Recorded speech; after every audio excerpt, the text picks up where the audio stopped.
journalism here at Stony Brook, and I want to welcome you on behalf of the whole university. The photograph you see behind me is obviously not of tonight's speaker, Ann Curry. It's of a woman named Marie Colvin.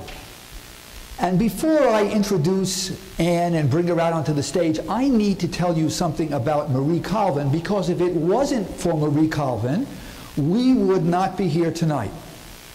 So Marie Colvin grew up on Long Island. She attended Oyster Bay High School.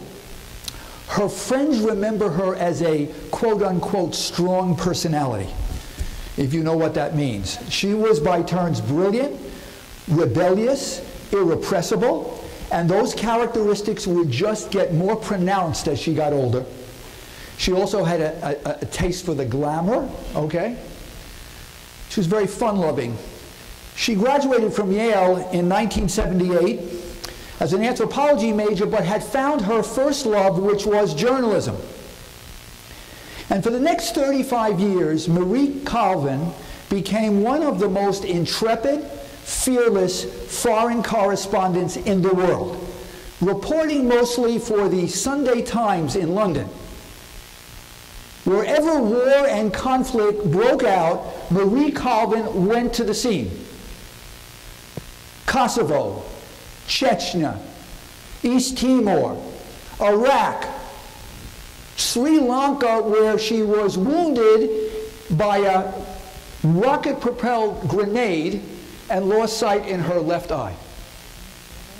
Afghanistan, Libya, Iran, Syria, reporting firsthand, and she stayed often when other reporters left, because she believed that the real story in these conflicts were the people, the innocent people, often entrapped in the crossfire, who were voiceless and they needed their stories told. And she profoundly believed that journalism at its best could help perhaps shed light on the kind of atrocities going on in the world and basically combat the kind of murderous tyranny that we see in so many places.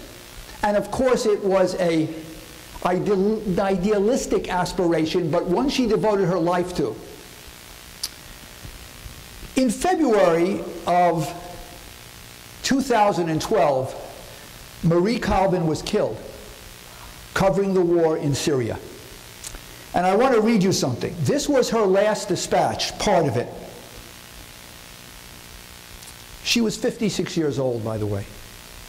Her last dispatch from the city of Homs began this way, quote, "They call it the widow's basement. Crammed amid makeshift beds and scattered belongings are frightened women and children, trapped into the horror of Homs, the Syrian city shaken by 2 weeks of relentless bombardment." She went on to note, everyone in the cellar has a story of hardship and death, which she then recounted. And she was only one of a handful of correspondents to stay there to report as an eyewitness to the rest of the world. After she was killed, several of us at the university here at the journalism school said, what can we do to continue her work, to support the kind of reporting she did, to memorialize her generosity in mentoring many young reporters, especially young women, and by the way, young women are often on the front lines of these kinds of stories in growing numbers, and in her belief in the power of journalism to do good. So here at our school, we do not believe that journalism is about technology. It is not about technology. We're reading every day about all these transformational changes. It's not about technology.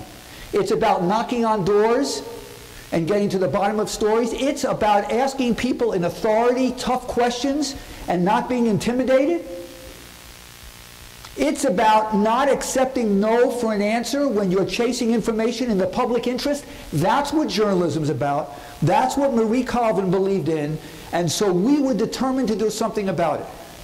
So thanks to the support and the generosity of the Colvin family, we created the Marie Colvin Center for International Reporting, which does the following. It helps support our students on overseas reporting trips. So our journalism students have now gone to China, Russia, Kenya, Turkey, and Cuba. It also keeps Marie's memory alive and her spirit alive by reinforcing her values. And so I want to acknowledge a couple of very special people in the audience tonight, and I want you to join with me in thanking them. Marie's mother, Rosemary, is here tonight. Rosemary.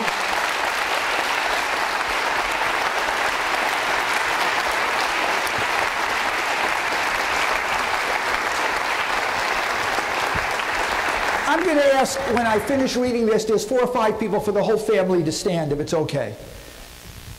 Marie's sister, Catherine, or Kat, is here. And Kat is the chair of the advisory board of the Colvin Center, which has on its roster some of the top international editors and reporters in the country. We also have Kat's brother, Billy, and we have her niece, Jennifer, and we have a very close family friend, Dick McManus. Will you all stand, please, and just...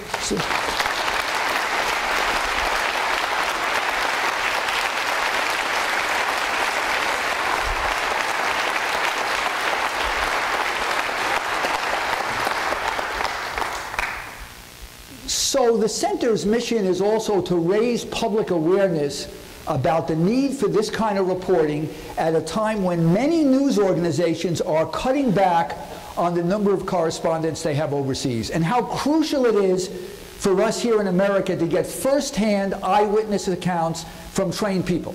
So that's why we're so pleased to have with us tonight Ann Curry, who embodies in so many ways the values, the spirit, the courage, and the work of Marie. You might be surprised, by the way, to hear about what Ann Curry herself, how she described herself, okay? Here's what she said. I'm the girl who wasn't even supposed to go to college, raised by a woman with a thick immigrant's accent, and grew up mispronouncing words as a result. How the hell did I get on national television? She was born in Guam. Her Navy father met her Japanese mother during the U.S. occupation of Japan.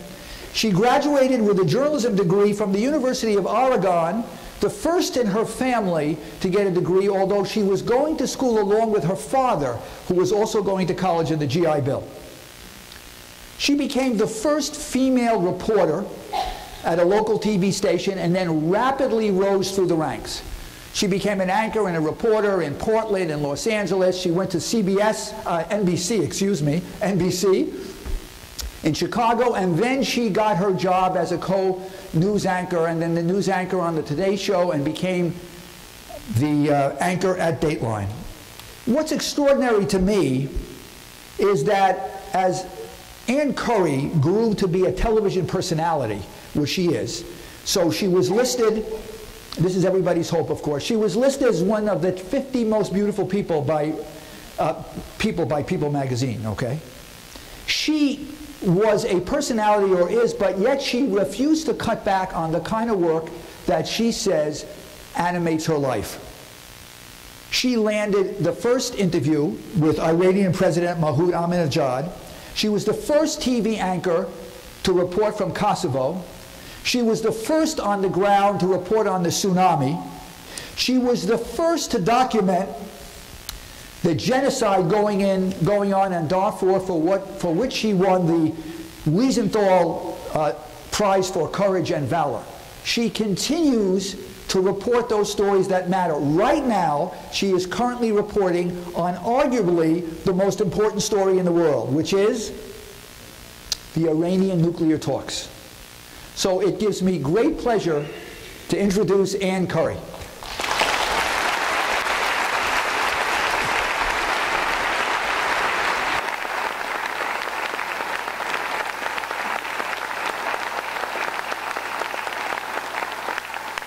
Doesn't give me great pleasure to, well, it does, but I forgot to show you something. I apologize, Ann. So, When I told Ann that I would introduce her, she said, Howie, please don't go on and on and on and on. It was a little late for that at this point. But she said, I have a quick video that I'd like you to show the audience, okay? And if you can show the audience that video, that's better than any introduction that I can give you. So I apologize. Here is the video.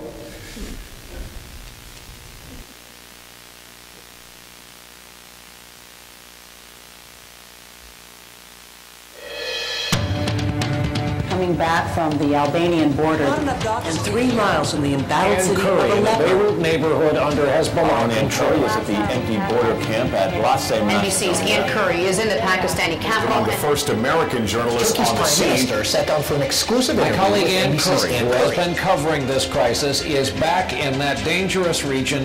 With 14 million Americans unemployed and another 8.5 unable to get full-time work, people are asking, why are you not angrier? In a war that was started to protect the world from weapons of mass destruction that were never found, can the United States claim victory? In America, trust is very important. Credibility is very important. And the U.S. government does not give your government credibility. Yeah. To be honest, this administration has lost the credibility around the world. What is the future for this beautiful nation? It's not much different to the future of any other nation. People are questioning the legitimacy of your presidency. So it is important to ask you, Mr. President, did you steal this election? You're saying that these were fired with such accuracy that this could not have been done by someone who did not have experience. People are pretty down about the world today. And yet you seem to, from these young people, feel a sense of optimism. Why is that? Do you want your husband to name another woman the Supreme Court? Sure, I would really like for him to name another woman. The International Criminal Court is moving, as you know, to summon one of your top ministers in your government for crimes against humanity in Darfur. Why this place? Why this issue? Why is this America's problem? It's everybody's problem. It never occurred to me that I should give up. But there were moments, I'm certain, when you felt all hope might be lost. Some have called this cultural genocide. Yes, I do you use that phrase? Yes. This is a signal from the terrorists. They're challenging the people of Pakistan. They're challenging the world. If you had not returned, these women would have their husbands. They would have their children.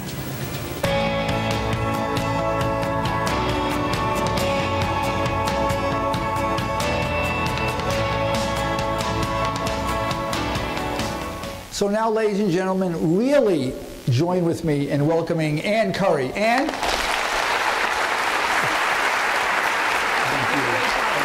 Thank you very much.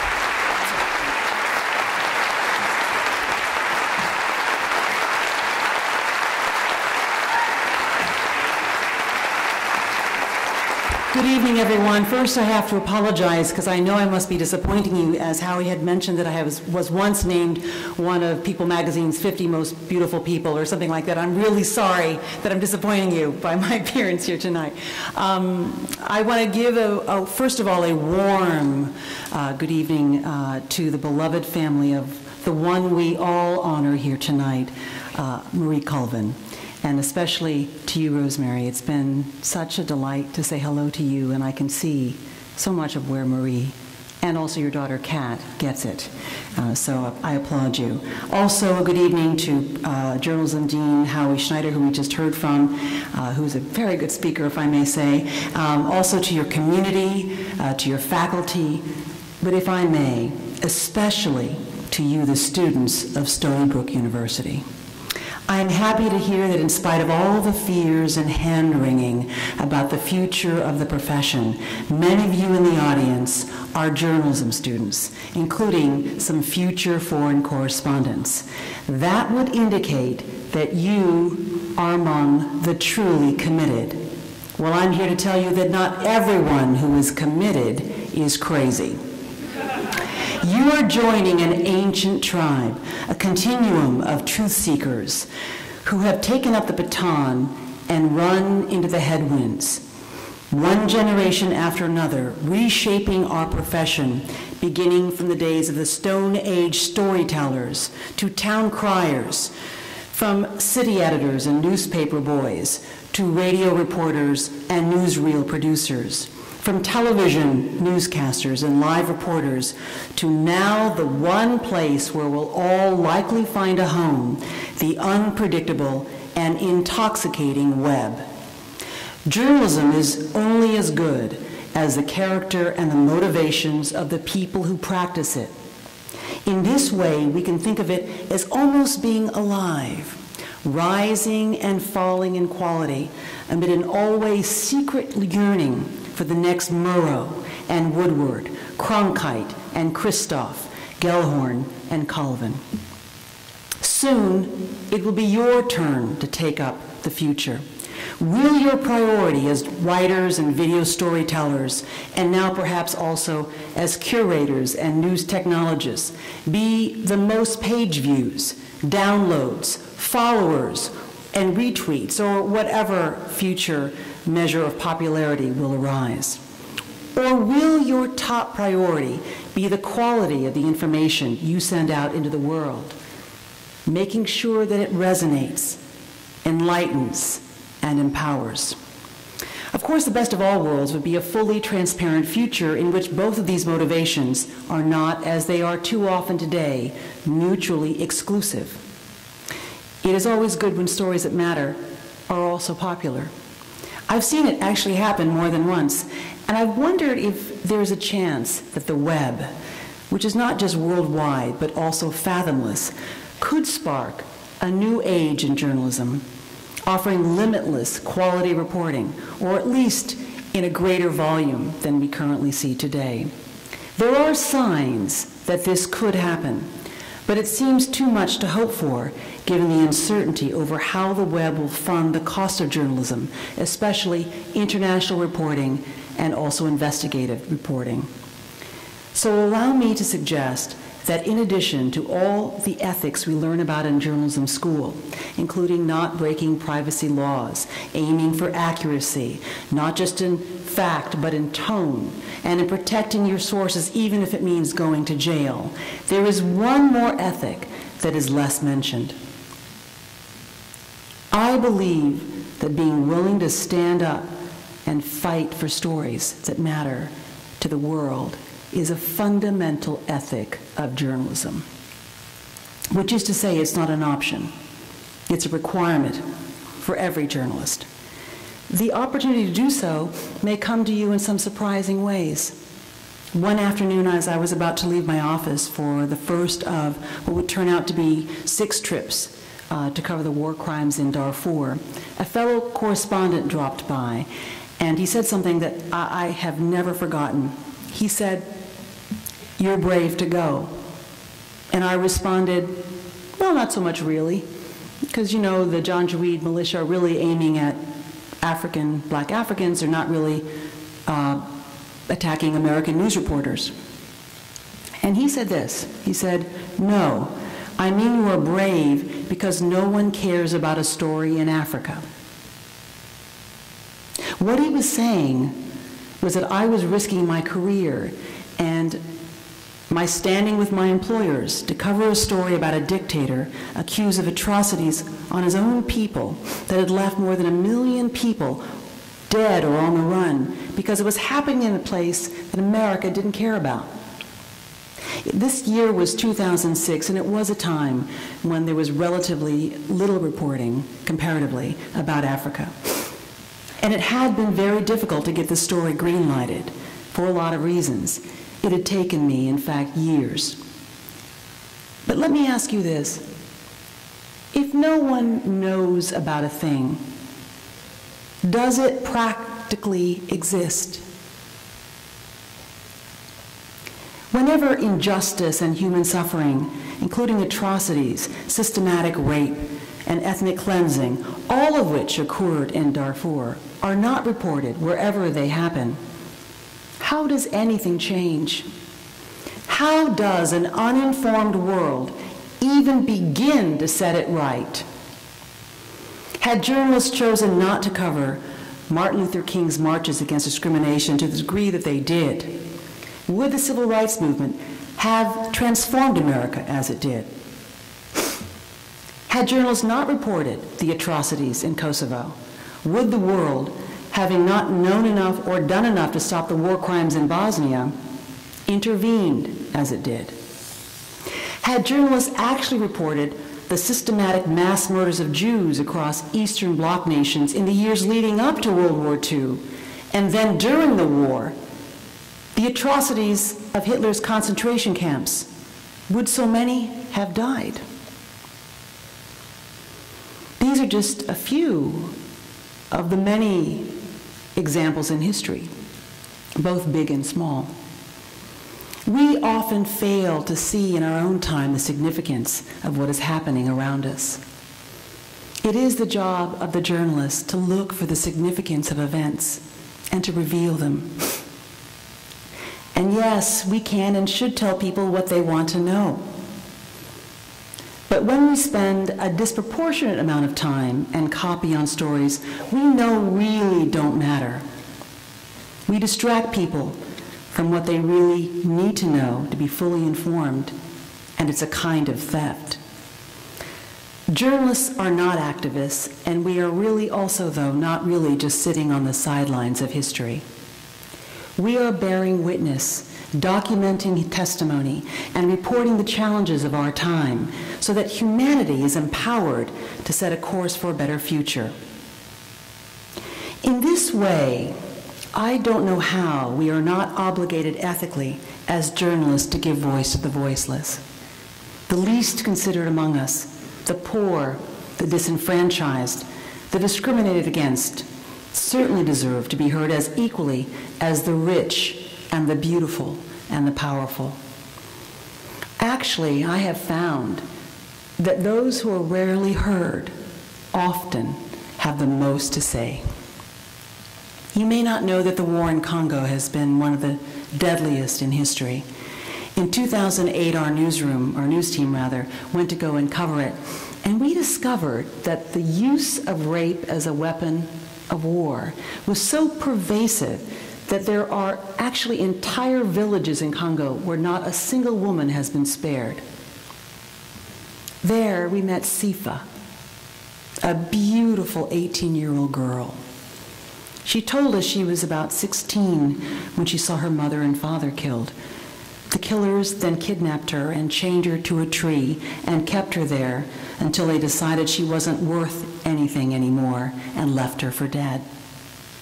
Men from a nearby village heard her cries, found her, and carried her to a hospital where it was discovered she was pregnant but too broken physically for the baby to survive. It was in that hospital where we unexpectedly came upon her, guided by a doctor, into the operating room where that morning she was to undergo surgery to fix what was broken. She looked into my eyes as she shivered, naked, covered only by a blanket, her arm outstretched and her hand shaking. I was the only other woman in the room, so I instinctively reached out and grabbed her hand out of empathy, and I held it until I had to leave as the surgery was about to begin. It was only the next day when I found her in her recovery room that I learned the details of what had happened to her and her family. After she recounted her story, I paused, looking at this beautiful young girl who could have been my daughter. And I said, "Do you want revenge?" And she said, "No. All I want is to rise from this bed and thank the people who rescued me and took care of me and to work for God to help others. And maybe, if I'm lucky, maybe I will get to feel a mother's love again." If you feel anything hearing her story, it's because of your own capacity to empathize. With her words, Sifa was not just a woman in Africa. She was our sister, our daughter, telling us something that opens us up to the humanity that's possible in all of us. We feel a little bit more human for having listened. It is in this way that journalism has, bit by bit, helped humanity rise up out of prejudice and stand up to injustice. We are still learning. It's taken a lot of time, but we're still learning that there are no disposable people. The process is painfully slow. It's like climbing a mountain. We're 3 steps up the mountain of ignorance, and then something always pulls us back down too. Your generation has seen humanity fall. My own children are about your age, and I am sorry that you are growing up in a time of terrorism and war, fear and cruelty. I am sorry that you've had to witness the rise of ISIS, or Daesh, as it is better called. But make no mistake, humankind is evolving towards greater empathy as a species. I've seen it in my lifetime, and you will see it in yours. And if you could see it from our great-grandfathers and our great-great-grandmothers' perspectives, you would not doubt this for a second. Once, it was acceptable to see little children in Lower Manhattan, toddlers, living on the streets, begging for food, or working in factories in America. Today, this is child abuse. Once, atrocities, including genocide, were simply a fact of war. Now, they are war crimes. Once, women were property. Once, slavery was common. Once, being homosexual was against the law. Once, it was so acceptable for mobs to put a noose around an African American's neck and hang him from a tree that people in America actually took photos of themselves at the scene and then turned those photos into postcards to send to their families across this nation. Today, no matter what your politics, the fact that this same country has elected an African American man president is evidence of our evolution. We are beginning to see the other as ourselves. And if we've learned anything from the early signs of how journalism is playing out on the web, it is that everyone, everywhere, has a voice. And if what we say resonates with our human family, a lot of people will listen across national boundaries, languages, and even religions. It is in this way, I believe, the web is hastening our evolution towards empathy as human beings. Here's a little example. In 2008, on my first trip to Iran, people tweeted me when I told them where I was going. Why would you go there? Why would you report from a place where everyone is brainwashed? There were worse tweets, giving, everyone an unedited voice can be ugly. But when we returned to the United States, we reported what at that time was a groundbreaking hour on Iran. Its politics, but also its people, its women, its human rights, activists, and especially the many, many, many young people, the same age as many of you here in this audience, who wanted freedom and human dignity and had formed a green movement for change. Weeks later, we saw on YouTube and on television posted videos of people risking their safety in the Green Revolution protests, some of them dying. And suddenly, people all over the world, including here in America, were tweeting their compassion for the Iranian people, including for a girl named Neda. In this way, as long as the web is open and free, we have reason to be more hopeful about the future. Think about it this way, as I have. Would Auschwitz and Bergen-Belsen have been allowed to happen had YouTube and Twitter existed? I doubt it. The greatest weapon today against inhumanity is an uploaded video and the outrage it sparks. This is why I believe journalism is an act of faith in the future. Our job is not to change the world to our liking, or to be the story, or to present our views. Our job is to hold up a mirror that reveals a true reflection, and to have faith that when the world sees itself, it will change, as it has before. The more we see of our world, the faster the world evolves. I think that is what Marie Colvin was saying, and what she was getting to when she asked the question, seeing the human suffering in Syria, why is the world not here? Doing this work requires having the character to stick to your guns and fight for stories as she did. Fight for how they're reported, especially if you report stories from overseas.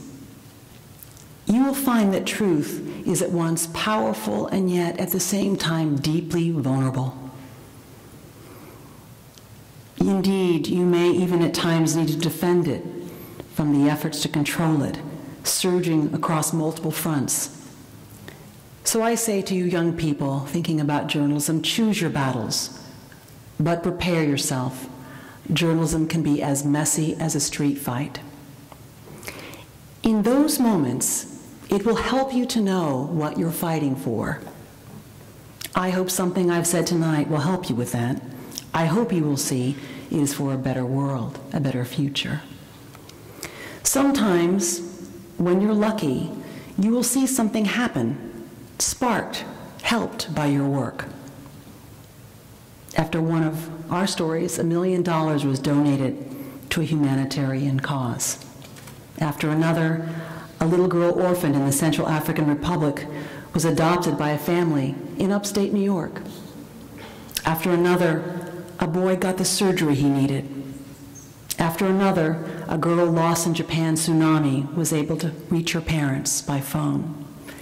After another, the first interview with Iran's President Rouhani, threats of war between the United States and Iran eased a little, and suddenly two presidents broke through 30 years of ice and stunned the world by speaking to each other on the telephone. More often than not, however, you will never see any proof that your work has made any real difference. Do it anyway. Do good, meaningful journalism with a pure motive, and you will contribute and stand along the greats who have come before, greats like Marie Colvin. And if you can, I encourage you to go to those dark places where no one is looking and shine a light that might awaken the world. Thank you.